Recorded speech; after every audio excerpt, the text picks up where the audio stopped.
reckon you should do the intro. Do you want to do the intro for the page? No, thank you. Well, you can do the intro. No, I don't want to do the intro. All right. No, I don't. No, people are used to you. Okay, so it's Friday night, 10 p.m. on 100.3 Bay FM, the heart, soul, and spirit of the Bay. Welcome to another exciting episode of Strange Encounters. I'm just shocked because that was so articulate. Come on, don't be too shocked. We have a special old school paranormal investigator in the studio with us this evening. Well, don't insult him. Was that insulted? Well, Tino, are you insulted by that? I don't know. It's called a lot worse than old school. Yes, we do. We have the past president and vice president of UFO Research Queensland, Tino Pezzimenti, here with us tonight. Welcome, Tino. Thank you very much. And I don't have far to go to come to this interview. It's fantastic. It's great because you're a local, aren't you, to the station? I am. Yes. I live here in the Bay now. Just a hop, skip and jump down the road. I tried that. It didn't work. I had to drive. Oh. Oh, fair enough. I thought you might call it magic car, but I don't know. But you've had a lot of paranormal experiences, and that's why we've got you into the show to share your experiences with the listeners. So, my goodness, where do we start?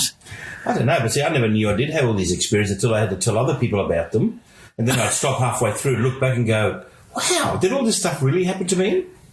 And? It's a bit weird, isn't it? Because, you know, like everyone's normality is different. And I was going through my childhood thinking that things that were happening were just normal. I didn't think that there was something paranormal. I didn't know the word, obviously, back then. So it was just normal. Everybody had their house blessed by a priest every once in a while. Oh, no, I did. Yeah? Did you? Yeah, I absolutely did. What for? Well, it's another show, I think. Well, you didn't think I turned out like this by accident, did you? Shut up, Barry. But it's really interesting because Tino actually grew up in my neck of the woods on the north side of Brisbane. We actually went to the same school together. Synchronicity. Well, not together, but at different times. Yes, but synchronicity, and that's another thing that you talk about too, isn't it? Synchronicity is one of my favourite topics. So let's start. Fantastic. Let's start at the beginning with your earliest paranormal experience. Okay, well, I suppose that my first, looking back, my first experience, I was probably about 6 years old, living in Wooloowin, and living in a house, a little cottage. Mum and Dad, myself and my brother, 2 years younger than me, my brother was. And we did what every other kid used to do, you know, and we used to play under the house. We used to houses on stumps. Yep, and we used to have the downstairs built up. We used to go downstairs and play. And parents didn't think too much about you until it was time to come up, you know, for dinner or something, you know, a bit different than it is today. Mm-hmm. So, and, you know, we just do the normal sort of things. Now, normal is a word that I don't really use much anymore because a lot of things that were happening to us were scaring us as children. We thought were just things that happened to everyone. You know, we used to hear noises. Everyone does that. Everyone hears noises. We used to have things go missing. It happens all the time. We misplace things. It's our fault. We forget where we've put them. We're told this by everyone. And I swear that I put it over there because I didn't want my brother to get it. So I knew where I hid it. But yet things would disappear. Then they'd reappear in that same spot, you know, the next day, 2 days later. Things like that. So in this particular case, there's a couple of incidences looking back again that I thought were very, very freaky. One of the craziest thing, and I've only just recently come across another haunting, if you want to use that word. We'll use that word because I think it's a word that's probably familiar with most people that would listen to the show. Other people don't like calling it things like that. But we heard a huge noise in the middle of the night on the roof of the tin roof, and it even woke up all the neighbours. And so we got outside, and my dad got a ladder and went upstairs up on the roof, halfway up, and he found a huge rock, and it would have been probably half the size of a pillow, normal pillow. So that's huge, right? But there was not a mark on the tin roof. Right? So, and my father was sort of angry, saying, "Why would people throw this rock up there?" But knowing that you can't throw the rock up that way, you know, so he'd dismiss it.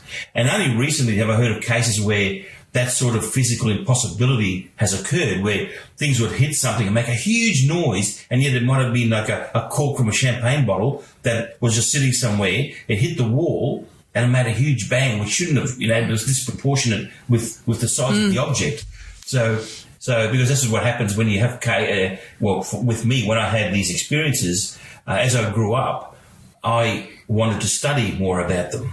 So I bought books, looked at documentaries, comics that involve these sort of things to try to find out. Curiosity was sparked.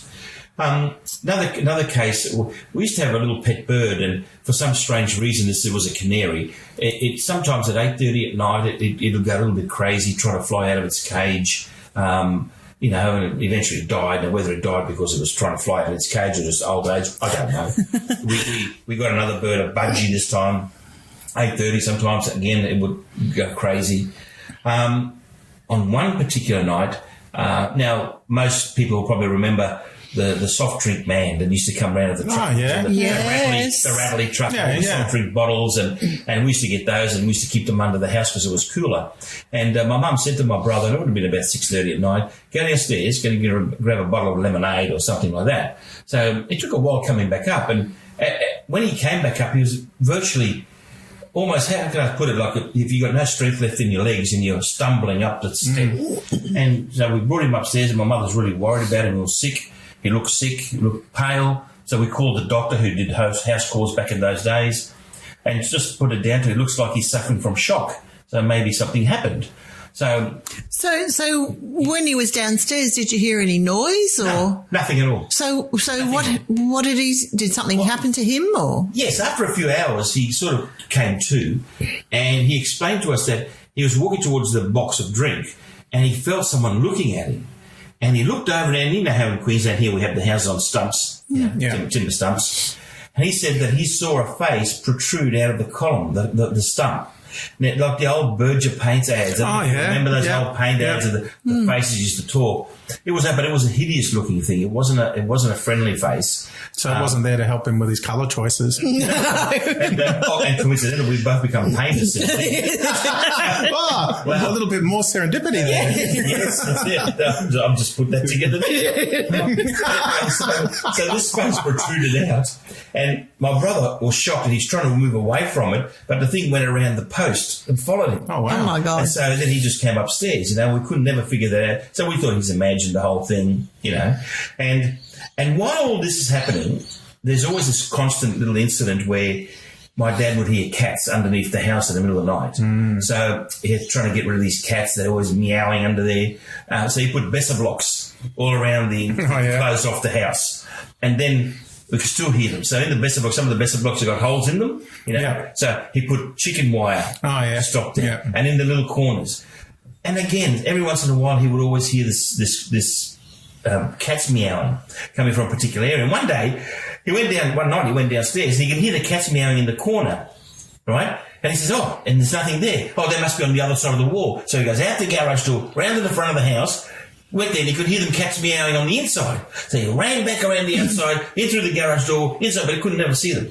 Right. So we've dismissed that as being just one of those things. Right? Friday nights on Bay FM with Cosmic Girl and Sifu. A jottle. A jottle, yes. A jottle. Jottles are just one of those things. I have to write that. You better look that up, Tino. Yeah, the things that disappear and reappear. Yes. Jottles. Yes. Oh boy, my house is full of jottles. Okay, so and missing paintbrushes. So we decided to, one day out of the blue, there was a vacant block of land next door, and next door to that is the house with the inverted commas little old ladies, right? 3 little old ladies used to live there.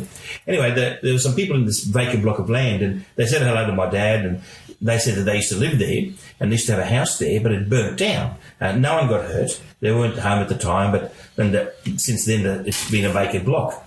And so and my father was just having a bit of a chat with him, and he goes, and it's such a pity what happened in your house. And my father says, what do you mean? Well, he goes, don't you know what happened? He goes, no. He goes, 2 little girls, unfortunately, were playing hide and seek, and they went and hid inside one of those old refrigerators with the handle doors. In the old days, it's a door that used to clip shut and open, and they suffocated to death. And then it clicked. It wasn't cats meowing. It was 2 little girls crying, which sounded like... Gosh. Yeah. That's creepy too. Cats meowing. Not only is it sad, it's creepy. It's very sad and creepy. Anyway, just to cut a long story short, because there's such many more incidents than that. My father sold a house, okay? And in the 80s, I was in real estate for a little while. I did what they called a value of generals report, where you can look at the history of a house. That's pretty old school. It is. They don't do it that way anymore. Hence my name, old school. And I found that house sold something like 8 times in 16 years. Oh, wow. But then another coincidence, down the road from us, there's a little phone booth near a George's shop, a shop at George. And I think George's is still there, isn't it? I think it is. Yeah. I think it is. He's still going, that bloke. Yep. And anyway, so a friend of ours used to live just outside the phone booth there, next to in the house. And this lady moved into where my parents live now, coincidentally. Wow. And we were talking about the old days, and she goes, I remember when you sold your house there at Lisson Grove. He said that we were there. She said it was about 4 months after you sold your house. The young couple bought him. We said, yes, that's right. He was in the Army Reserve. Anyway, the girlfriend came running down the street in a 90 into the phone booth yelling at him, I'm not going back in that house. I'll never go back in there again. You come and get me. I want to go to my sister's house, blah, blah, blah. She goes, I never figured out what happened there. And we looked at each other and we knew exactly what happened there. Something had spooked them within 4 months of them being there. Now, so it leads me to the conclusion as to why it doesn't always happen. We were young children, right? I was 6, my brother was 4. And I believe that somehow the spirit, the souls, the ghosts, whatever you want to call them, of these 2 little girls was sparked when there's other children in the house.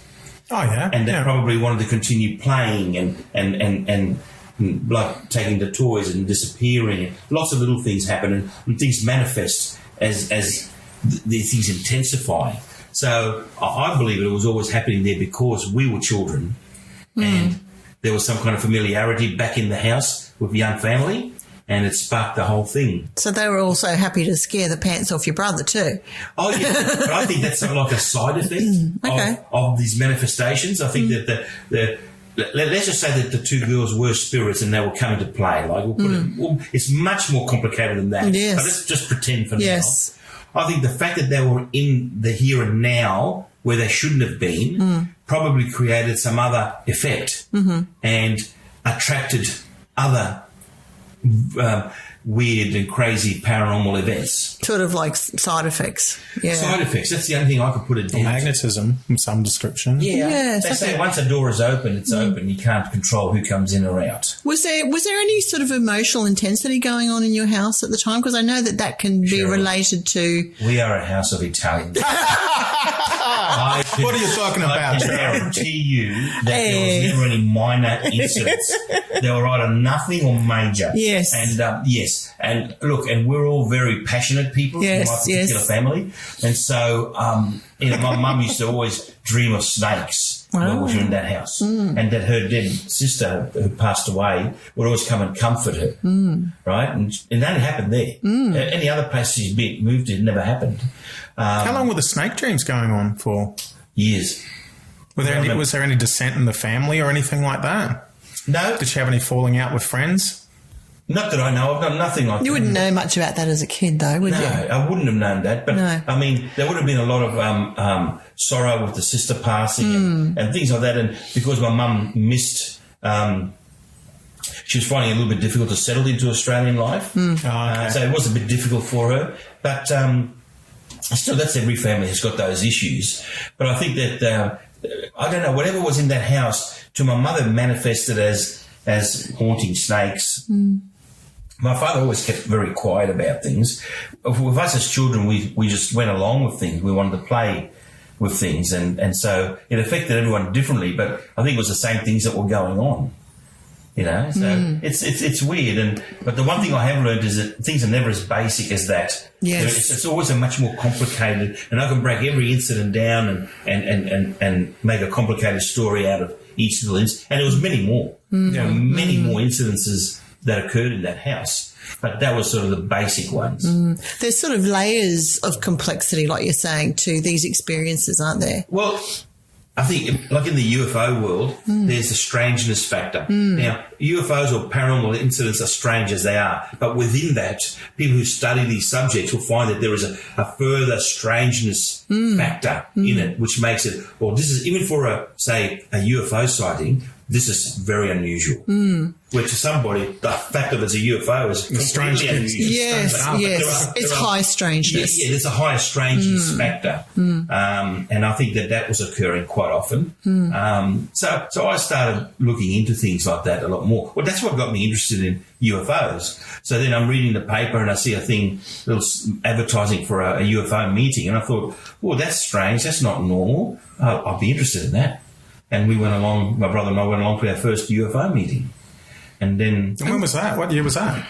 That would have been probably 1979, I think. Wow. Where it was in the women's club at... Yes, in Elizabeth Street. Elizabeth Street. Before the mall was there, yes. Yes. And it was in a grand old building, and we just park out the front, lock the door, if you feel like it, and walk up the stairs. Yeah. It's unbelievable. And then I said, well, I told my brother, now, don't laugh. There's probably going to be all these weirdos in there. Right? Some things never change, Cheryl. Yeah. So I'll speak for yourself. and apart from maybe one or two people that we thought were like cliche scientists or something that had, balding in the front, long hair at the back, ponytails, things like that, they were quite normal.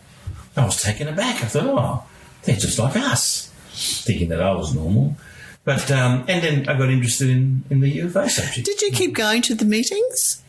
On and off, yes. Yeah, okay. Yeah. See, in between there, I had to find time for football and girls and all that other stuff that all my mates are doing full time. Yes. But I only did that stuff part time because I had other interests. Like, while they're out with the girls down the Gold Coast, I'm at some bookstore looking at old UFO books. Yeah. Or at some meeting, shifting chairs or something like that. You're a bit slow, aren't you? A little bit. And I found out too that if you shift enough chairs, you become chairman. I got sent into that one. Yeah, absolutely. And then,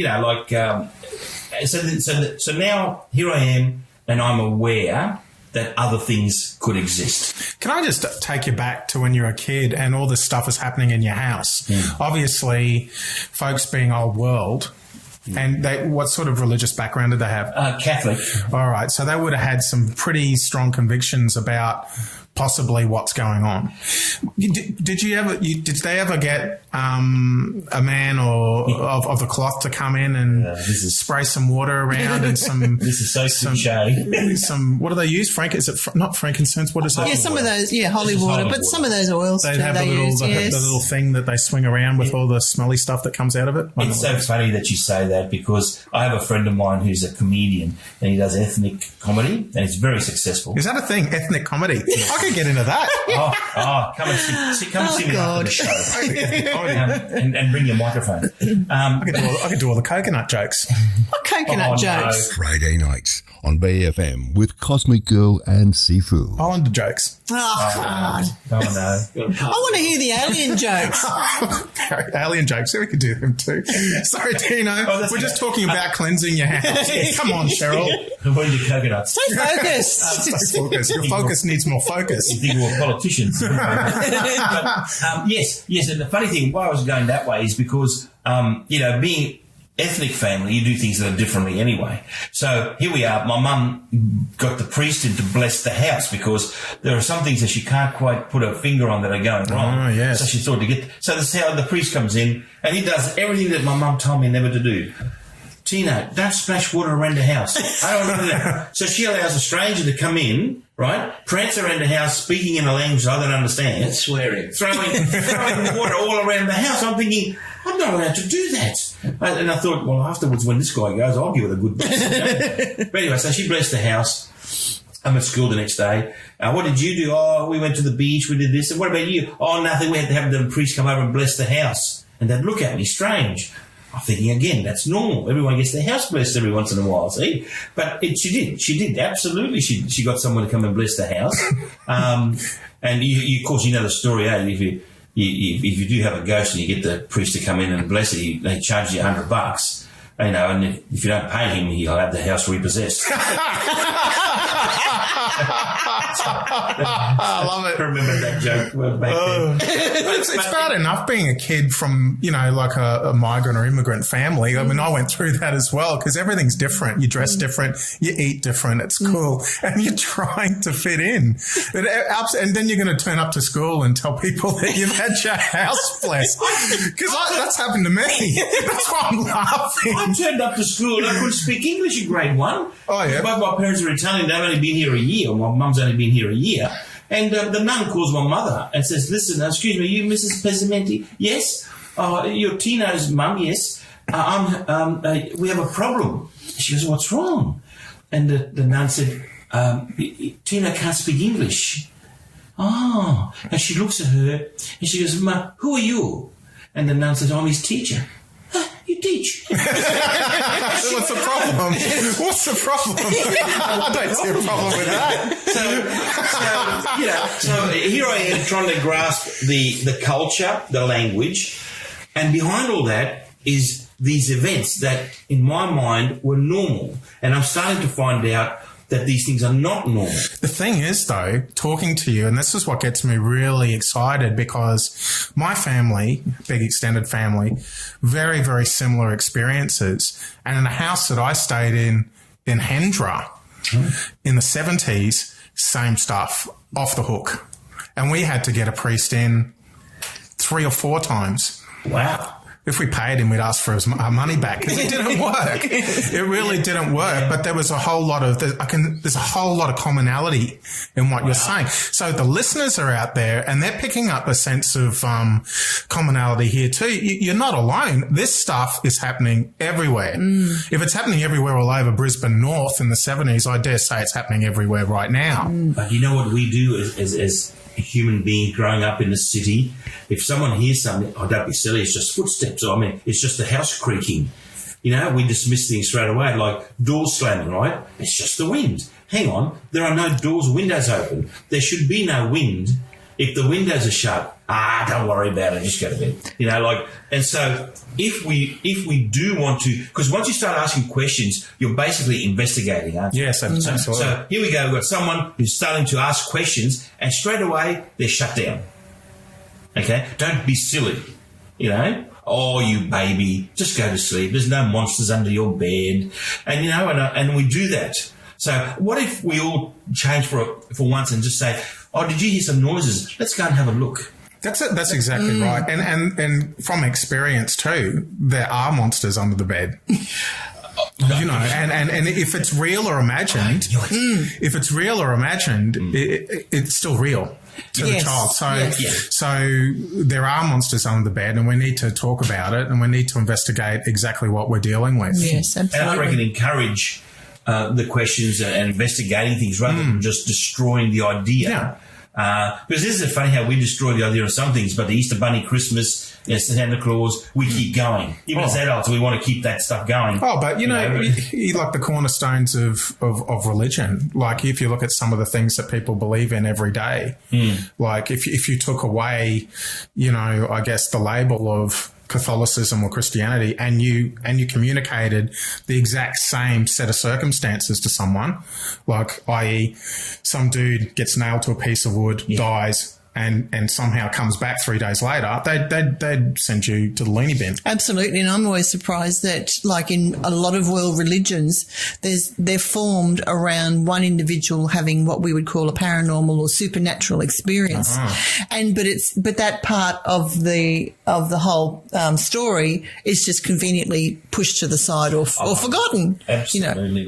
You can believe in someone like that. You can believe in someone coming back from the dead. And I'm not discounting religion, but just the thought process that you can do that. But then if someone has a fit, back in those days, they were possessed by the devil and they had to be killed or whatever, we choose what we want to believe in and what we don't want to believe in, what suits us at the time. What makes us feel safe and secure. Yeah. Absolutely. And that's the thing that I find with the UFO phenomenon is that I naively got involved in that many years ago, thinking that if I could collect enough evidence and put it at the feet of people that they go, oh, there's something to this. Well, actually, that doesn't happen at all, as we know. So because that door to the mind opens from the inside out, not the outside in. So, it's up to, you can put as much information as you like in front of people, whether the source is completely credible or not. And they just won't. They have to allow it to come in. They have to accept it. And and that happens across all aspects of life: politics, global warming, sport, everything. You look at it, you have your believers, and even you might present them with a glass. Say, this is a glass, and they'll go, no, it's not. There's always someone out there that won't accept or fails to see things that we see. But see, so I've had these experiences as children, right? But then, as I get older and things continued, in big breaks, things happen to you when you're older, and you start to process it then. And you start to pick up things that you didn't, as a child, you didn't know. And so if you sit there and you hear creaking, right, don't just dismiss it. Just sit there and just keep listening. And then you'll hear the door open, right? And then the light comes on in your bedroom. You know what I mean? These things happened to me as an adult now. TV's coming on in the middle of the night. Now, I know there'll be technicians out there that will say that can happen because of this, and this, right? I understand that.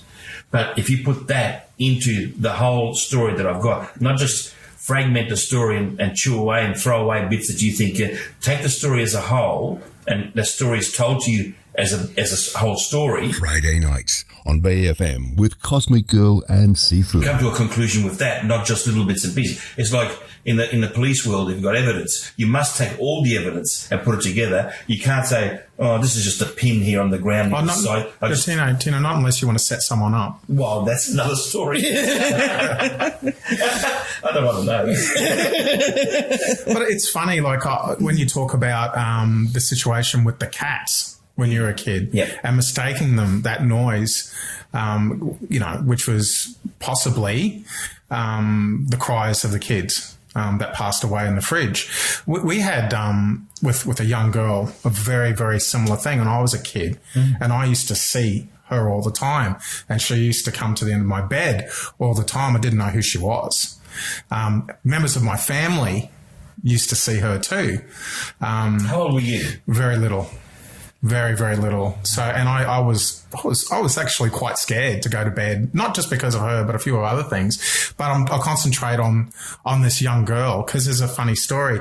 I had a cousin come over from the Seychelles because I'm an islander from the Seychelles. And his name is Jean-Claude. He comes over. He stays with us for 6 months. He stays downstairs. And same sort of setup with the Besser blocks underneath the house, So Dad had a little room for him because, he was going to look after him for 6 months while he went and did his food science qualification before he went home. Anyway, he was the biggest skeptic. He used to make fun of, because he was a lot older, he used to make fun of me, take the piss out of me all the time. Yeah, you're crazy, all that. So you guys are crazy seeing this stuff. But he never knew anything about this little girl. Like we talked about, we saw stuff in the house and we dreamt of stuff and we had all these bits and pieces, strange stuff happen, like the TV and the footsteps and the doors and all that sort of thing. And we all sat round one day at a family barbecue, and he'd been staying with us for a while. He'd been staying with us for over 6 months or so at this time. And we're sitting around this family barbecue, and all of us are relating all our different sightings of this little girl that we've seen over the years. And we look over at Jean-Claude and he goes white. He's a grown man, right? This is a grown man, goes down the bloody stairs, grabs his mattress, comes up, puts it in the living room, never slept back downstairs again. And this is the thing, because he used to play the lotto a lot. And we said, and he was shaking. He was in shock when he got scared, when we were talking about this, because we described this girl to a T. Yeah. He said that this girl used to come to him and sit on the end of his bed. She used to say to him, keep it a secret, don't tell anyone else. And I'll help you pick your numbers and you'll be able to win the lotto and all that. If you keep this a secret, she used to come to him all the time. And when he heard that story about the stuff that we'd seen, he just lost it. He just lost it, and he never went back and slept there again. But the story was that kid, many years earlier, because we lived on Zillman Road, Hendra train station, you'd know it. They had the Pinkies across the road. There's a little girl hit by a train there. Several years before we went there. I don't know whether it was 5 or 6 years, but she was hit and killed on the crossing there. And we lived right next to the railway line. So there you go. So there's a lot of that stuff happening around. Like, and as you said, Tino, you can tell so many stories about stuff. But as a kid, like, you think, hang on, am I going crazy? You know, is there something wrong? And even your parents will look at you and they go, No, because is there something? You haven't been fully polluted by adulthood and all the things that come with it, the do's and don'ts of being things you can and shouldn't believe. You're more innocent as a child. And I think that a story from a child is much more valuable to me than a story from an adult, because the child wouldn't mix it up with all the taboos and the religious beliefs and everything else of today. And Tino, on that though, has this shaped your spirituality over the years? You've been involved in this a long, long time. I mean, know. What would you subscribe to? How would you describe yourself in a spiritual sense now? I don't think I'm a very spiritual person at all. Oh, really? No, I don't. I tend is that just a painter thing, or no? I don't know. I think that people around me would say that I'm more of a in a lot of the subject, I'm more of a skeptical believer. All right, straight away. My feet are more on the ground than most others, and nuts and bolts type of situation. But maybe because of what happened to me as a child, and I needed to investigate things. That's where I became moulded into this. I need the facts and the figures because I can't understand what's going on to me. And so I need proof of this. I need proof. I need assurance. I need all this. And that turned me into a paranormal detective, if you like. You could go that way, or like what happened with me, I repressed it. I've only really recently started. I don't think I've ever told you this story before. I've only just started telling stories, not stories, recounting memories over the last couple of years. And very recently with a good friend of mine, I'd been sharing stuff with her as well, stuff that's happened to me as a child, and some of the really weird synchronicities that have happened over there. And you're big on that. Yeah. And it's funny that, because you could go one of two ways. You could retreat into yourself and you go, well, I'm really stuffed up. There's something wrong with me. And you keep it to yourself. And Cheryl, you're talking about you've got your experiences and your witnesses that will go 30, 40 years, have seen something before they feel comfortable to recount it. Absolutely. Because of the social stigma. It's the same thing. Yeah. Even given what I do for a living, it's pretty hard to sort of come out and share these stories. Well, the same with me, because I'm in construction. Okay, and there are instances when I got interviewed by the Courier Mail, and I put a photo of me in the Courier Mail. And I'll be sitting in Smoko, 5-story construction block of units, buildings everywhere, people reading the paper, and they look at me and go, "Oi, mate, is this you? Is this you?" I have a look, show me. Oh, yeah, that'll be me. All right. You seen any green men lately? That's a normal greeting. That's just a normal greeting of, "Hi, how you going? We think you're nuts." But secretly, I don't think you are. And if I get you on your own, I'll tell you my story. That's what that means. Yeah. And true to the fact that as a group of blokes that have a bit of a laugh, and this is, I think, where part of that comes from, where to convince this mob, I've got to have proof. They're going to make fun of me. They're openly going to laugh at me. So I need to be resilient and come up with facts and figures before I tell them my story, So if you live in that environment, you get taught to, right, I'm going to tell them about what happened to me yesterday, but first they're going to, all right, what are they going to say? They're going to say this, I'm going to say this, they're going to say that, and you work it all out and you make sure that you got all your facts right. Then, of course, these guys, when they see you near the water fountain or something, "Oh, mate, hey, listen, I read what you wrote. Hey, it happened to me granddad, eh?" And they tell you a story about something that happened to them. So it's that mentality as a group that you feel much more comfortable talking about certain things like football and that as a group rather than those sort of things, because number one, men don't like opening up about anything, right? That's the first thing. In the esoteric world, it might be a little bit different, but then they are different. But in the normal sort of world, if you use the word normal, we call it mainstream. Not normal, just mainstream. They don't. That's what I'm coming from their point, and they'll think that blokes don't open up with stuff like that. All right, and so again, but I was always very defiant. I never smoked a cigarette in my life, and you know why I never smoked a cigarette in my life? Because all my mates told me I had to. Right? So, that's what you think. Bit of reverse psychology. then I'm not doing it because I'm my own man. Are you going to be part of this gang? No. And the girls would say, oh, you should be part of that gang. I said, no, I don't want to be because everybody else wants to be part of that gang. And yeah, so I had that sort of trait in me from the very beginning. So I was always going to defy normality and all that sort of stuff.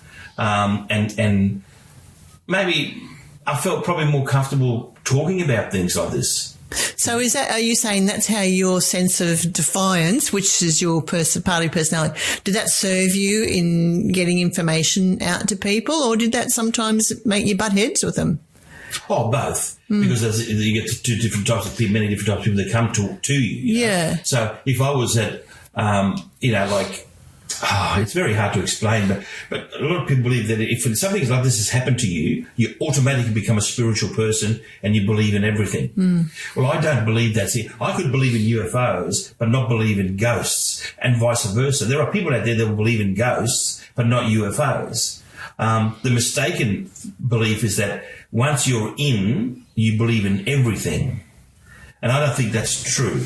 It is to maybe the majority, yes, but I don't think everyone is like that. And I don't even believe in ghosts or UFOs. You don't? No, I accept information. This is the difference. This is the terminology is, belief and proof and evidence. They're all very different. Yeah. So, and you can have proof or you can have evidence, but it doesn't prove anything. Or you can have what you think is proof, but there's no evidence for it. Those sorts of things. Ultimately, something is out there and we don't know what it is. So Yet. Yeah. And so, like I said, we grow up and then we get into relationships and then these things sort of come back again and you see them in a different light. Now you see them as adults. They tend to, because I can remember my life, I can remember it being very quiet like that, and nothing out of the ordinary happened, just sort of mundane, going to work, coming home, looking after kids, all that sort of stuff for a very long time. And then all of a sudden, Friday nights on BFM with Cosmic Girl and Sifu. Stuff starts happening again. All of a sudden, it's like, and I think, is it all of a sudden or is it the right time? There must be a trigger. I have found that apart from the childhood experiences that happened to me as an adult were probably triggered by some emotional highlight in the house or some intensity, trauma or something. It could be trauma. It could be just a family spat or something else that's happened that's causing friction or pressure, and prolonged too. And prolonged, yes. And I found that because with one of my partners, or I had a situation where things would happen around the house, and it always happened when there was intensity in the house. It seemed to escalate it. And like synchronicity used to happen. Things, amazing coincidences in my life. Like, like some of the things that, and people will probably be asking out there, what's the difference between synchronicity and coincidences? And I like to put it that a coincidence is something that happens on and off, right? Synchronicity is when it seems to be connected in a chain and it seems to happen over a period of time and it comes back again. I'll give you a couple of little examples. As children, 1969, I remember, because we were living in Mackay for 2 weeks, just before the moon landing it was. We were living in Mackay with some friends, and in Mackay they had the big sand dunes near the yeah. And I had this wonderful water pistol that was made in Germany, so made of metal, right, that somehow I'd gotten my hands on. And it was really powerful. A bit of water would squirt along this, and I used to torment my brother with it, to the point that whenever we went out somewhere driving, he would search me to make sure I didn't have this gun on me. We went to these sandhills and he'd search me, but of course, trying to stay one step ahead, I'd already stashed it in the car. So then you're not going to have that water pistol. No, I won't. Anyway, we get to this little picnic area. We have a picnic. Out comes a water pistol. And I'm chasing him. And he's upset because he hates it, right? And I'm chasing him around the sand dunes. He trips over a clump of grass, right? Lands head first into like the side of the sand dune. It was so funny. But he exposed what was a bigger water pistol than I had. What, in the sand dune? In the sand. It just is there. And we just looked at it. It was bigger than mine. It was more like plastic. Well, size isn't everything, Tino, you know. When you're a kid, that is. But anyway, and I'm thinking, wow, you know, and of course, learned my lesson, right? And then other things would happen, like, well, I got divorced and had a new partner. And first time we'd go out somewhere, I said, look, why don't we go to Suncorp Stadium and watch a game? There's a game on there for football. And there was 52,000 seats sold that day, right? We were very late in getting our booking. So we decided the last minute to go and get it. Got the tickets. We went to sit right up the top somewhere, right up the top. And then, anyway, we get there. My ex-wife was 3 seats behind me. Just there. The one I just divorced, you know, right? Awkward. 3 seats behind me. All right? Here we go. I said, okay, we're on one of those rolls. So we left early. We decided to leave early. All right.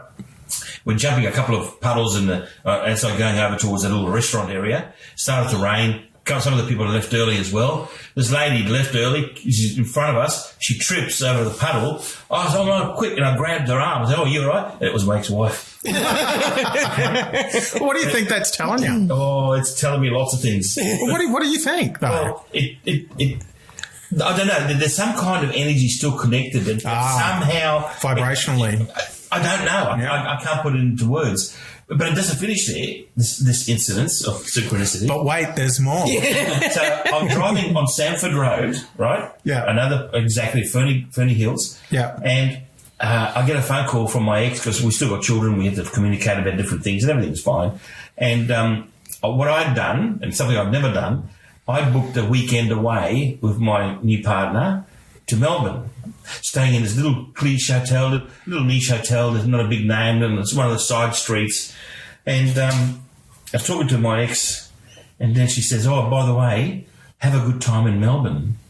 And I thought she'd hacked into my emails or something. Stalker so alert. I went off my head. She's trying to explain to me, I had to pull over on the side of the road, and I just let her go, you know. And I just couldn't believe you would have done this. But she goes, no. My boyfriend, her boyfriend, had booked him into a trip to Melbourne. She just rang up to confirm the date.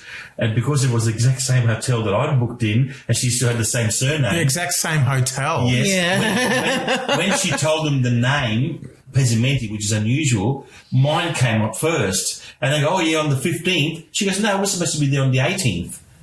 And then he confirmed, oh, Tino. Oh, no. That's, oh, no. So she knew exactly where I would be on the 16th in the same hotel as she'd booked out of the blue, right? I mean, come on. How long were you with your partner for, your ex then?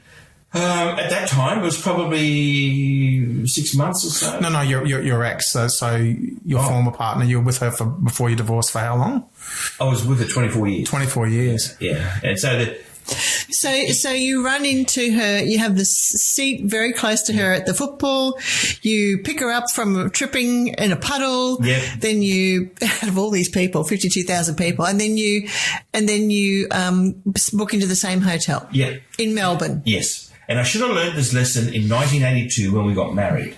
Because when we got married, we went on a belated honeymoon to Byron Bay, one of those places. The secretary, she worked in a little doctor's office where she worked.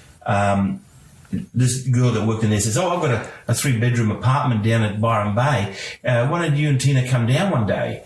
And we said, oh, that's a good idea. So we decided to do it. So the three of us were out near Byron Bay, so I can't even remember where it was, at one of those pubs, nightclub, disco things there. And my wife decided to go to the bathroom. And so I was up there still dancing with her friend, and who was to walk in, who went on a trip from Brisbane to Sydney driving and decided to stop at Byron Bay? My wife's best friend, out of the blue. She stopped at this little pub just to have something to eat, comes upstairs to check out the nightclub, comes up and sees me dancing with this girl only 2 months after I got married. So she comes, I remember her name was Esther. She comes up to me and goes, and she's looking at this girl up and down and pretending to be dancing with us on the dance floor. Oh, hello, Tina. How are you? I said, I'm fine. And, of course, I knew what was happening. You knew what was going to happen. I said, Here we go. Good, thank you. Come in, spin up. And are you having a good time here? And she's just eyeing off this other girl, right? And I'm going, yeah, it's great. And where is your new wife? And I said, she's just behind you now. She's just been to the toilet. But it just goes to show you, right, out of the blue, Byron Bay, one night of the year where, we never go down there. Her best friend walks into the same place I am, right, and finds me dancing with this girl who was my wife's friend. Yeah, 3 of us. That begs a question, I guess, Cosmic Girl. When you have connected with someone quite intimately on an energetic level, can you actually stay connected to them? I think you can. Over a long period of time. Yeah, and I have a story like that too. Here we go, listeners. You heard it. Yes, here's my little story. And I was just telling this to Barry the other day that, and just let me preempt that by saying, I think some things have timing and some things have a certain time about them. And I think when we sort of connect with people and stay connected like that, there's either something that we're meant to do with them or something that we're finishing off with them. And in your case, maybe it was a subtle way for the two of you and your ex to process internally that you were separate, but now you're with other people. That's one possibility, through seeing it in real life, when you're seeing each other with real life. But that's just one possibility. But my little story is that, many years ago, my cousin had an engagement party and I wasn't going to go, but at the last minute, the very last minute, like an hour and a half before it was due to start. And I was quite young then. I said to my mum, let's go. My mother was my date. How boring is that? But anyway, but it was all about family. So we went. Friday nights on BFM with Cosmic Girl and Sifu. Anyway, we went there and, my mother knew another woman there and that woman had a son. And so she introduced the two of us, her son, Lou, and myself. Turns out that they said, oh, by the way, you two used to go to kindergarten together. Really? This is Lou and me. Really? Yes. And also his mother was my cousin's godmother. Oh, wow. And I didn't even know that. I didn't know that. So that's why she was there at my cousin's engagement party. Anyway, it turns out he asked me out on a date. Long story short, we got married. Wow. But through that whole time until we did get married, we learned a lot of other things about each other. Like we were at my family's various occasions, like my other cousin's 21st birthday. He was there. I was there. I didn't know him. I didn't connect with him there. Nothing like that. Or there were other sort of celebrated times with my family and his family. We were all together, but we didn't connect. But it wasn't until my cousin's engagement party that we did. We got married. We had a child. We did eventually divorce. But through that experience when we were married, it turns out that his father was involved with UFO Research Queensland, which I am now president of. So he had been going to the UFO meetings for a while back in the 60s. He got very interested when a famous contactee called George Adamski came to Brisbane and packed out the City Hall, had over 2,000 people there.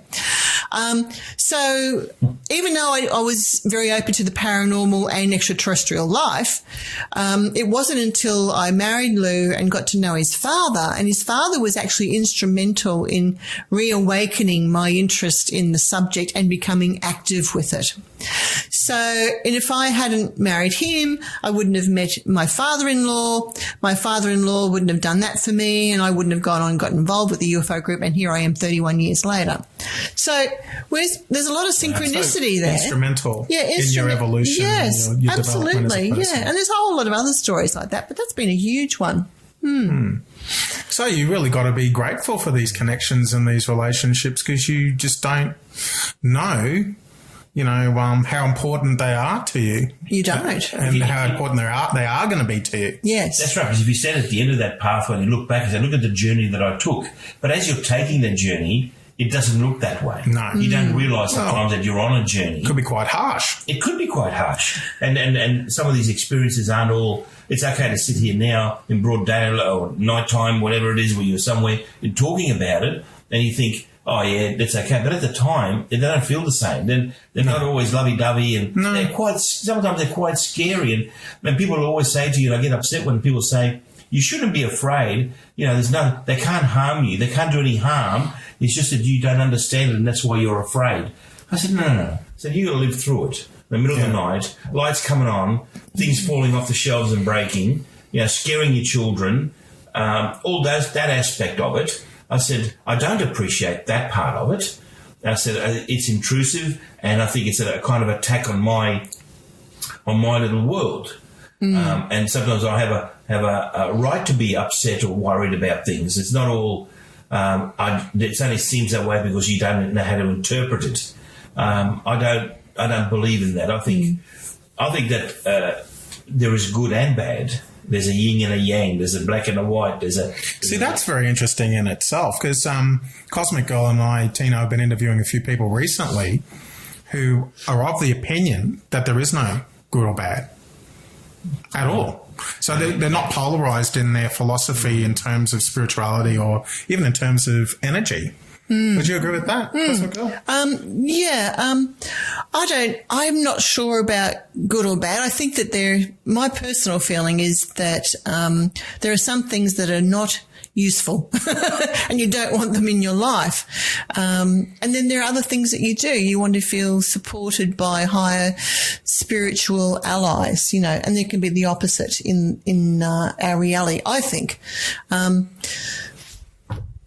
I was going to say more, but I can't remember now. I wanted to get back to a point that you said. I'm of the belief that evil does exist, but so does good. And if you look outside and you see being a police officer, you see some of the things and you think, whichever way I translate this, whichever way I want to put a slant on it, for some people to do these things, there must be something in them, evil or bad. If you don't want to use the word evil that frightens people, fine, use another word. I can't. Psychopath? Well, yes, psychopath, but I can't flower up things that happen because I might be threatened with the word evil and scared and that. No, I believe evil exists. If someone tries to frighten someone, that's not a good thing, right? It depends on the scale. I'm a big believer in good and bad, in evil and good. All I have to do is look out the window and see what happens in society and read the papers and have a look. And I know it's a label, but with the way we are evolving, we put labels because that's how we communicate and try to understand issues is by labeling them. And so we label something that's way out of the social order as maybe evil because of it has all negative aspects to it. Sorry, you guys. So, for example, let's talk about corruption in society, right? Is it the behaviour that is evil, or we would call evil, or is there actually some sort of evil energy working through people to make them corrupt? That's the question that comes up in the paranormal field, isn't it? Are there evil influences in people's lives? Well, that is a question I don't think anyone can answer yet. But if you're a psychologist looking at that, I think sometimes even psychologists scratch their heads. And my current wife, she's going through doing a psychology course at the moment. And some of the things... That's awesome. Free therapy, Tino. Plenty of homework. But, like the things that other people come across, it really makes you scratch your head. Like innocent children coming up with a plan to kill their parents. And it's so spelt out, like a professional would put it. How can a child come up with that stuff, you think? Like, is it that the child has a very high IQ and is able to put together a plan and safety nets so she wouldn't get caught, for example? Or is there a force that enters that person, for the one, I'm not using the right terminology probably, but and corrupts that person? I don't know. I really do not know. I've seen people behave in ways which perplexes me. But I think also that could be down to like basic biology and chemical imbalances and things like that. You know? Tino, can I ask you, given your extensive experience on radio for BC, the paranormal panel that you're on, was 17 years? 17 years. Well, from what time did you spend on air there? We spent sometimes anywhere between half an hour and an hour. It depends on. Sometimes it was the season when they do an hour show, sometimes half an hour shows. And the reason why I asked that, Tino, is for someone like yourself has extensively researched paranormal activity in Brisbane and surrounding areas, would that be correct, over that 17 years? Yes. For you to be sitting there and saying that you believe in good and bad, like that polarised, there must be some sort of evidence from what you've come across on the panel. Would that be correct? Well, yes. Well, like I said, the evidence is that I have is it's my interpretation maybe on how people behave. So if you behave in such a way that's so antisocial and it's causing damage and no good at all, I tend to border that on the negative side. Okay, bad, negative, bad, positive, good. That's how I see it. You know, so. There is corruption, which is, like Cheryl said, corruption breeds corruption and it gets worse and worse and worse. But I've just met and spoken to bad people. I've had people ring us up on the radio show and told us to go get a real job or have your head examined because you must be all crazy people. All right. And I'm thinking, well, that's a bit harsh, mate, isn't it? You believe what you want to believe. And on the paranormal panel too, we had a skeptic as a permanent panel member. So we were always sort of looking at every time a phone call came in, it was every aspect of sort of like the skeptic would look at it very skeptically. I would look at it in the middle, and we had a psychic who would be completely, everything will be spiritual and if you drink this herb, you'll be okay and all that. And skeptic, none of that believes him. And I'm saying, well, sometimes that's right, sometimes that's wrong, But look, it's proof of UFOs. How many? Can I ask you, Tino? How many psychics have you met over the years? Hundreds. How many of them do you reckon are true zoo? Good question. People ask me this question all the time, and I say I'm not a disbeliever in psychics. I have met a few that I can never explain what they say and do.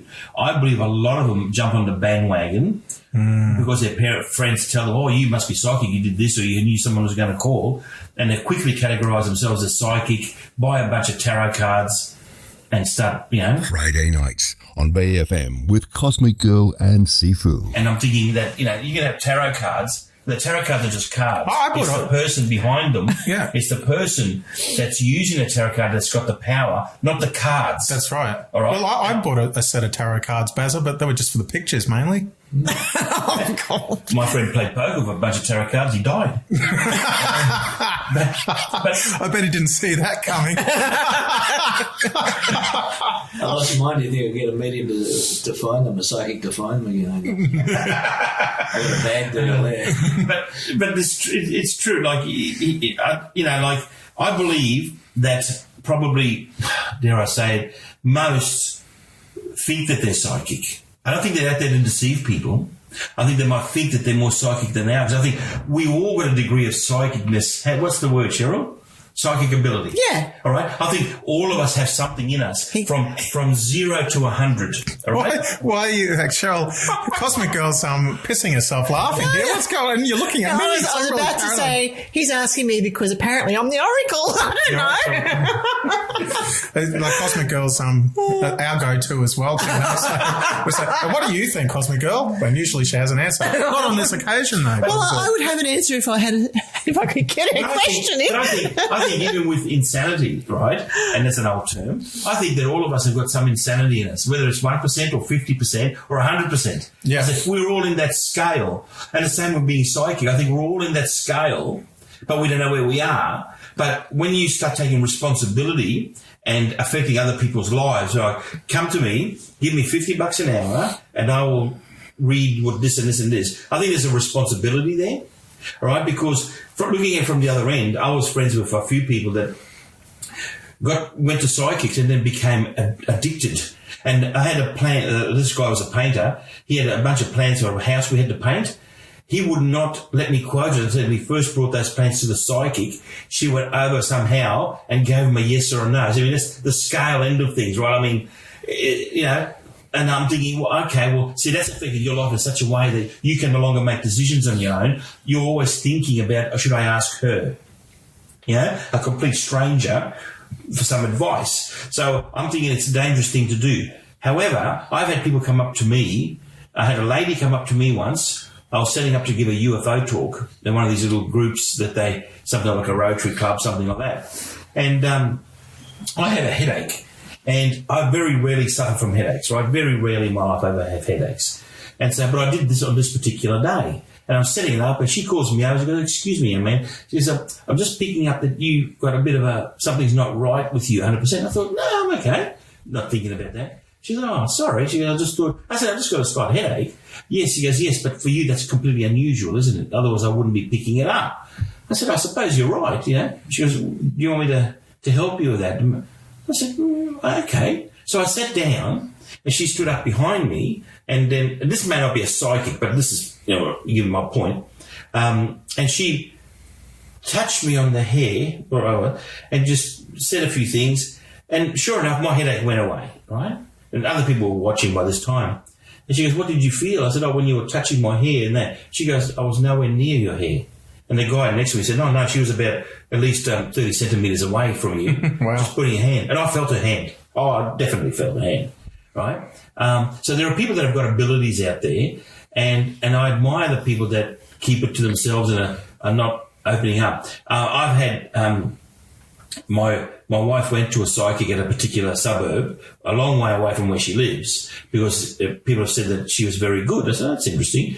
When she came back, the things that the psychic told her were quite astonishing. Like it couldn't, the exact ages of both her children. And I always, of course, play it the way I do. When you book a psychic, don't give them your mobile number. It can be traced back, and you can have a data sheet with all the people. Like you can go and get that data. It costs you thousands, but like finance companies do it. You can tell how many houses you own, how much you owe, what finance company you're with, how many children you have. All that information is all out there available. And if you're one of these psychics that needs 6 or 7 weeks booking prior to being seen, that gives them 6 or 7 weeks for their assistant to do as much research as they want. If you want to be the skeptical side, right, you can do that, right?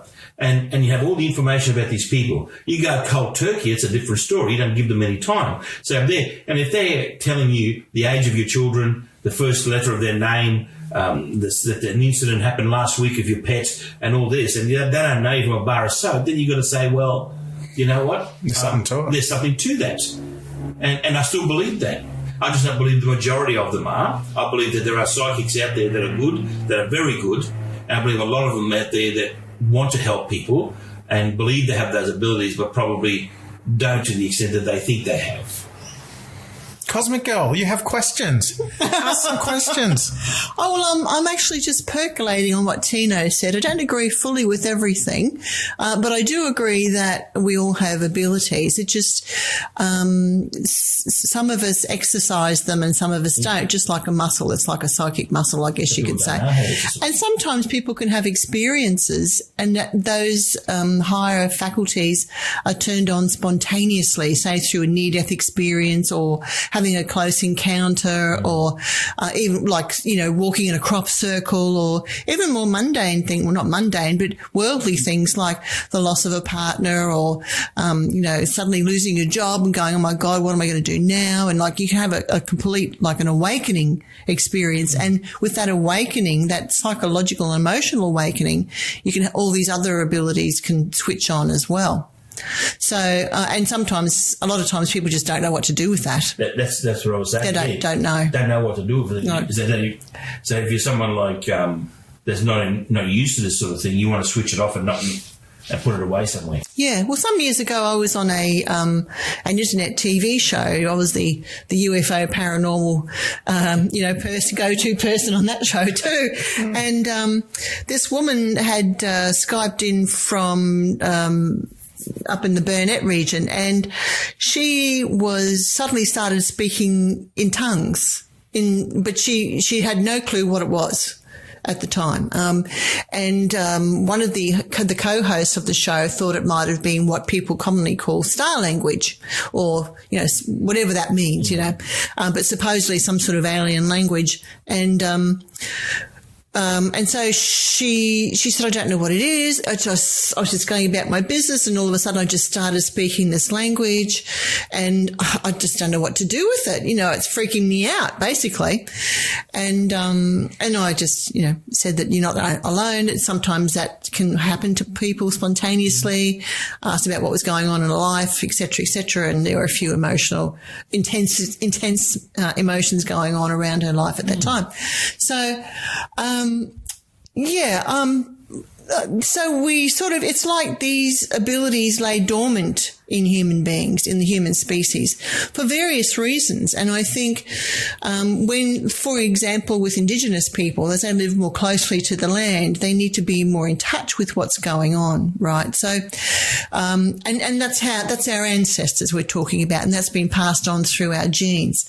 So, for example, if you're an Indigenous person living out in the middle of God knows where, and but you need to know that that the tsunami's coming or an earthquake's going to happen. You have these other faculties that can be switched on in an unconscious way to alert you to your surroundings, your natural environment, about what's going on, or predators and all that. Like people did with the animals. They saw the animals behaving in a particular way in Indonesia or Malaysia, and they knew the tsunami was coming. Exactly. There's observational, there's observational things, but alerts, but there's also psychic alerts too, I think. And when you live more closely, and like in Western society, we're completely divorced from all of that. We've lost those abilities. But if we did live on the land, and I think you might be quite surprised how many farmers are psychic, but they don't actually talk about that at all. Well, there's a hint, isn't there, with the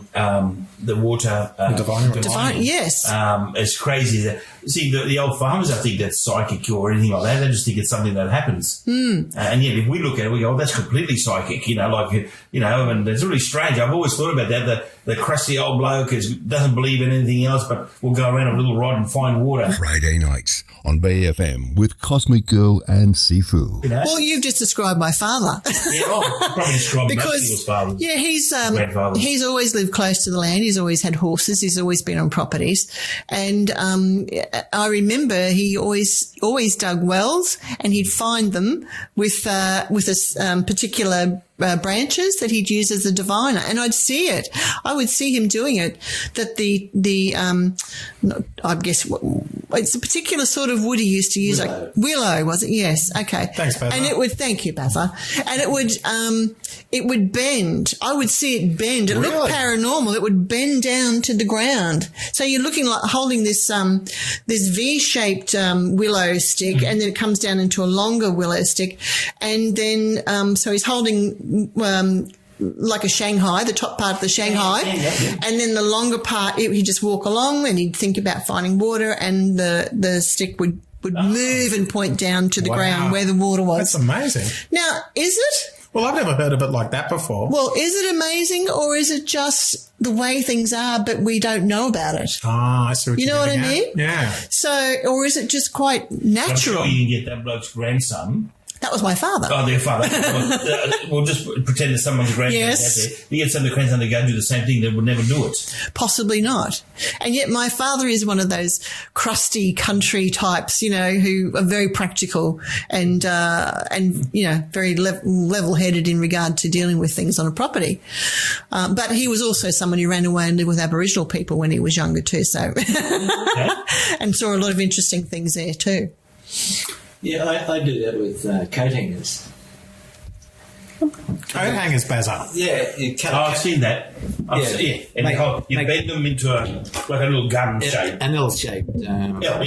And then you hold it from the little part of the L, and the long part would cross. Yeah, depending on, you ask it a question, you ask them questions, because it's the psychic of the human. I don't know how it works, but the guy that demonstrated to me how to use it, I saw this guy using it, and he said, well, I use these, my wife and I, we go for drives out in the country and I'm looking for an old deserted farmhouse, for example, to take photos of or whatever, and we don't use road maps, I just ask the Rod. So he's sitting in the passenger seat saying, turn left here. They'd turn, and he's giving directions. The Rods are showing him where to go, and they come across the destination where there's an old farmhouse vacant that they can take photos of. And I said, do you think I could do that? And he says, I'll have to ask the Rods. So I asked the Rods, and the Rods said yes. So I got the Rods, I cut them out of a couple of wire coat hangers, and I can use them and find water, and I can you can map downs, you can do some amazing things. Water, but I didn't know that you could find sheds in that. Whatever you asked, you know. Well, I didn't know there was a communication. Yes. Going on. Yes. I'll give you an example that's pretty amazing, I thought. There's down near Canberra, there's a place called Wee Jasper, and it's a limestone area, and it's got underground caves. Anyway, I got a map of New South Wales, and I just putting it to the test, where's Wee Jasper? Mm-hmm. And I did the Rods, and it came over and it crossed over just somewhere around the Tamworth area. And I thought, well, that's not working. That's crazy, you know. And I had a closer look at the map, and written in small lettering was the word Jasper. I'd found the stone Jasper there years ago. Oh. So the Rods actually found Wee Jasper. Well, there you go. There you go. Isn't it interesting? You know? Yes. Yeah, who needs a nav man? Yeah. When you've got coat hangers. Well, I learned something again. So I guess back to your time on 4BC and the radio show.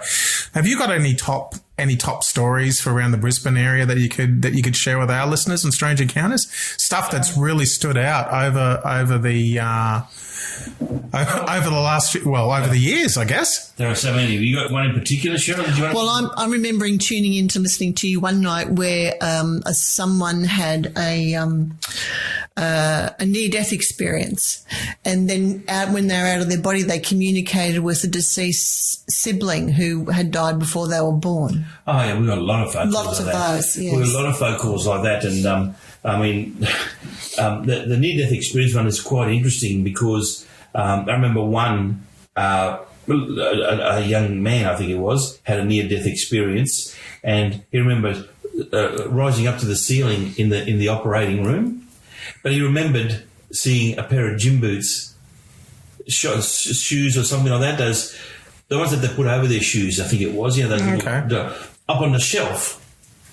And then this person came back to his body, and he insisted to the nurses that he saw that. So just to amuse him, they got a ladder, went up, and sure enough, and you couldn't see it from the ground, up on top of the someone had thrown little shoe covers or something.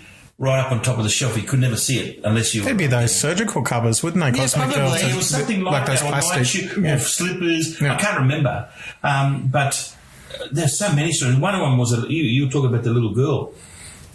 Someone up Burpengary Way would always say that she had a child, and the child used to cry all the time, over the top crying, you know, and. The mother was there preparing food, and the child was there crying. Next thing, just stopped crying, started giggling. And the mother looked over, she leaned over, had a look, and she saw that the babe, her child, was looking towards the wall, near the TV, but the TV was off. And she looked further, she saw a little boy sitting there, or standing there, just smiling at the baby. And he had an old, like, frilly type... like a bow tie, like a big bow tie, a real big one, for a child. I think Baz has got a couple of those still in his wardrobe. Oh yeah, his cravats and everything. But and so she was amazed by this. So she quickly went. So she leaned back as if to go back around the kitchen, like a little L-shaped kitchen bench. By the time she came back around, went right round, there was no one there. But the child was nicely sedated, quiet, giggling. And so that was a bit strange. And so on another time, she had a party outside, and one other girl was out playing with the dartboard, and she looked in and she goes, "Oh, Auntie," or there was a Denise. She said, "Who's the little boy that you invited over?" She goes, "What little boy?" He goes, "Oh, here. He was just in there. He had a big tie thing on and all this." She explained him she'd seen this young boy.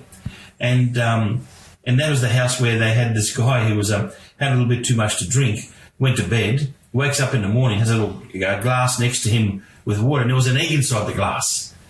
And the bloke's woken up and said, "What the hell?" You know, he goes to step out of bed and there was an egg on the floor, and a trail of egg leading all the way to the front door, and the door was locked. Now, he was the only one in there. So either he did that while he was drunk and couldn't understand why he did it, but he had no reasoning for it at all, couldn't understand what was going on.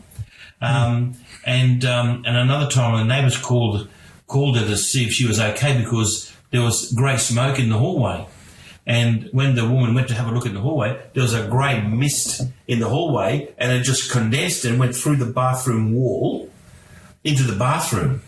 So she ran into the bathroom and there was nothing there. And the girl was just there giggling again. So that was a case, and I actually went to see these people. Oh, right. And, it was she was spooked out. Now, the name of the child... see, when I do these things, I look for some unusual factors, and I said, "So, what's the name of the child?" He goes, "Atika." I said, "Oh, that's an unusual name." I said, "Where did you get this name?" She goes, "I don't know. And her friend was there with me. She goes, when she was a kid, all her dolls were Atika. Everything was Atika this, Atika that. Okay. And then I had a hunch. I said, by any chance, do you ever practice any type of witchery, witchcraft, magic? Oh, yeah, we bought a book, White Witchcraft or something it was called, but she said, I've hardly ever used it. You know, I said, okay, all right. Okay, I'm trying to find the reason why things happen, you know. Anyway, so I looked up the word Atika, and the first thing that came up on my search was a French medieval white witch. First thing that came up, you know. But I wouldn't have known that if I didn't start asking those sort of questions, you know. And I thought, wow. And one of the other most interesting phone calls we ever got was that time when we were talking about a UFO sighting in Valentich when he went missing over Bass Strait. Yep. And a lady rings up who was his fiancée at the time when Valentich, and she's been a regular visitor to the UFO meetings after that. What was her name? We've actually had her speak at one of our meetings, yes. That's right. So it's amazing who rings up. We've had pilots ring up about their, things that they've seen and they would never report officially. People that have had experiences out fishing and they look up and there's the moon and they look over and there's another moon. 2 moons in the same sky, and they think, what's going on here? And next thing, they can't remember the next few hours. And missing time. They just wake up in the morning and it's a big night. We didn't catch any fish. We had a lot of those. And of course, when you're on radio and listening to this, you can't just say, I think you've just had missing time. You've probably been abducted by aliens. You can't do that. Not if you're responsible. You know, you have to take these things seriously because whatever you say will affect the person that's called in. Friday nights on BFM with Cosmic Girl and Sifu. Yeah, absolutely. Right? Now, Cheryl and I both know that some people you can throw all this stuff out of it's okay. Other people will take it very seriously and it will affect the rest of their lives. So we have to be very responsible. And there's a headline in every phone, but you've got to avoid the headlines and think about the person first. And then, so then he asked them, look, would you like me to come over and talk to you about this? Oh, no, she'll be right. No, I don't want to do it. And you know what? If they don't want to do it, you can't force them to do it. And I think the flip side of that too is that,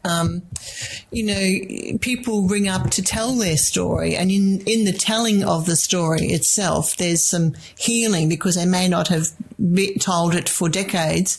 And so, we have to be very aware of the validation aspect for them too and treat them very carefully. Getting it off their chest after 20 years. Yeah, and supporting them. So it's a really fine balance between supporting people but being down to earth about it too. And that's what brings me back to the psychics.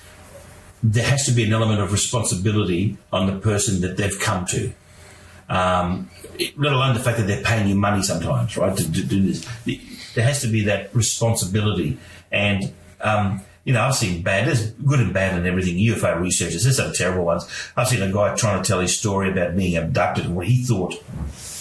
And the research lady, straight away went down to pull his pants leg up to have a look if there was any type of scarring on his leg. One step at a time. These people aren't. Have you ever done that, Cosmic Girl? No. Is that what won Bazza over? Like pulling your leg, isn't it? Because that happens a lot with Barry. He's always pulling everyone's leg. But things like that, that's what I think makes you responsible and irresponsible, and in all aspects of life. So I think that you have to be careful. And I could have gotten a lot more headlines and things if I would have just pushed people, but to their detriment probably. So, But the other thing too, I think you and I have both realised over the years is the connection between the UFO phenomenon and the paranormal, because the people who report those close encounters or even multiple sightings, they have a lot of paranormal experiences going on in their life in the background or maybe in the foreground, and maybe the UFO experiences in the background. It depends how you look at it. But it seems to be some sort of a package deal of a whole lot of things that are going on around an individual that go beyond statistical understanding.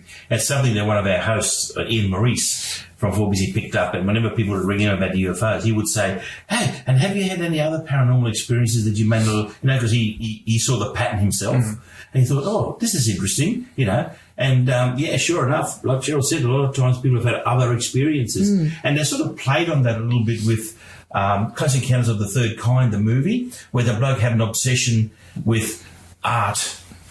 With the mountain, drawing the mountains or clay mountains. All of a sudden he got, and there was a sort of a truck driver who reported a UFO once who all of a sudden after that incident, I think, he started writing poetry. I think maybe serves me right. I think he came to one of our meetings.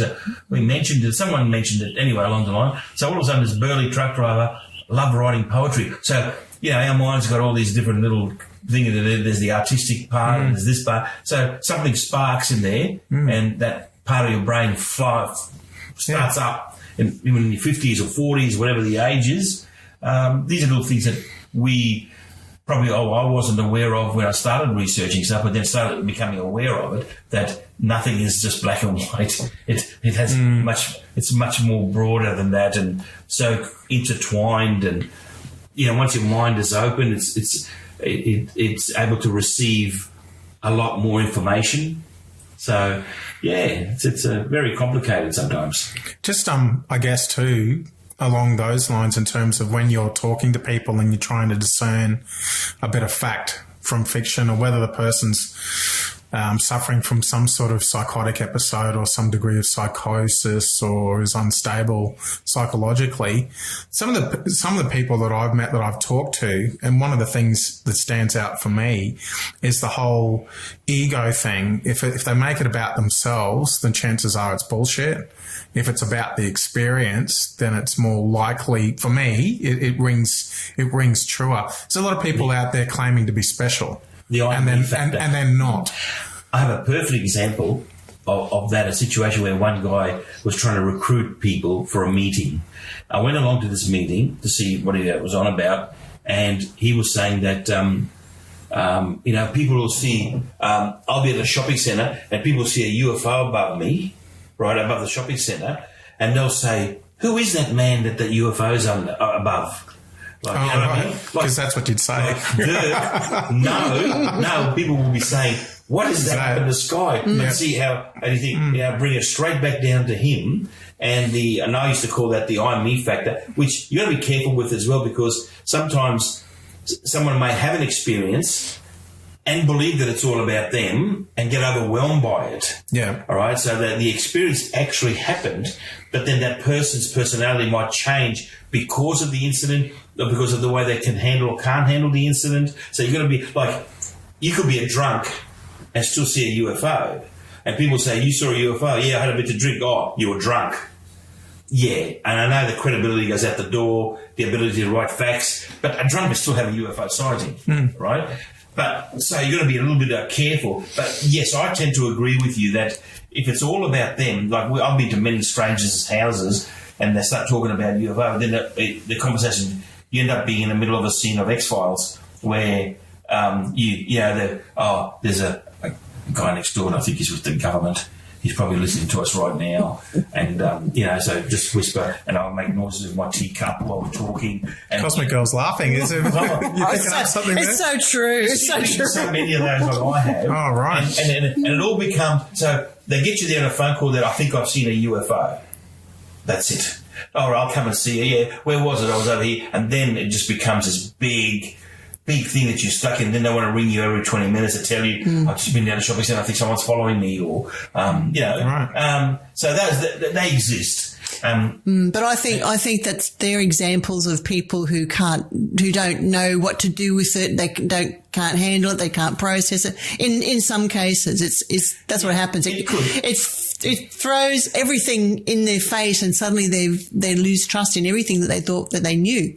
True, but then other times there are people that are just have mental issues, and everything becomes. They'll sit down and watch a DVD, and their mind will explode, and then all of a sudden it becomes about them, and so they'll ring us up, and they'll ring someone else, and they'll think that the whole world. They're just a normal everyday mental condition, you might say. You know what I mean? That people have issues. So they're there as well, but they'll be also talking about other things rather than UFOs and ghosts or whatever. So they're out there. You've got to be aware of them. But I think Cheryl and I and everybody else in our group will still treat people with respect and hear what they've got to say and then leave the property and then come to our own conclusions in private about what we thought about the situation. But we probably never would tell them that, it's just being decent, I suppose. You have to be like that. But there's some people that just, you have a look around the house and, do you know much about the UFO? No, not much at all. And then they've got a whole library full of conspiracy theory books, things like that. So, yeah, you got to be a detective in the amateurish way as possible, but you have to be able to pick up on lines that might come up, little words that might little flags. Little red flag, but also in the positive way where people would say things like, I was driving in the heavy rain and going to see my mother-in-law, and all of a sudden I saw this beautiful owl just sitting on the fence. And I thought, that's a beautiful owl, beautiful eyes. So I stopped and got out of the car and went to have a look, and then I went back in the car and went to my mother, blah, blah, blah, and told us a story.